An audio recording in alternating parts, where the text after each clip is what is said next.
Hi, I'm Chef D and welcome to Studio Kitchen.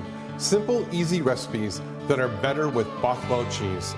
Today, we're going to take something that we all know, but we're going to take it and make it with a twist. We're going to do apple crisp with our cheese squeakers.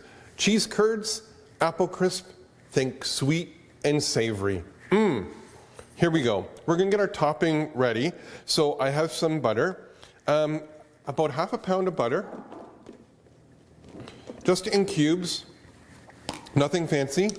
About 1 cup of flour to 1 cup of brown sugar, and cinnamon, about 2 teaspoons. We're just going to add a little bit of cinnamon to our apples, a little bit of sugar. Now, we have the industrial food processor, but you can use any food processor at home.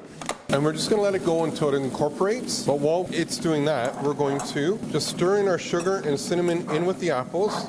I'm using Macintosh, but you can use whatever apple that you truly love to cook with. And you're going to start seeing this incorporating now. We're going to take some oatmeal, about half a cup of oatmeal, and just incorporate it.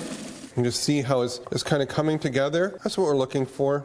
I'm going to mix in our cheese curds, Bothwell cheese curds. Stir that together into our pan. And just remember, let it come up. Let it be a little bit bigger than what you think it's going to be at the end, because don't forget, as the apples bake, they're going to reduce down. Then we're going to take our crumble, just all over.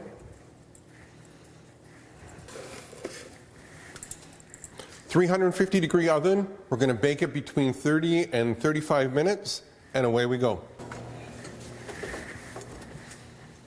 In true time, half an hour, our apple crisp is done. Sweet, savory, simple, easy, fresh ingredients. It truly is better with Bothwell.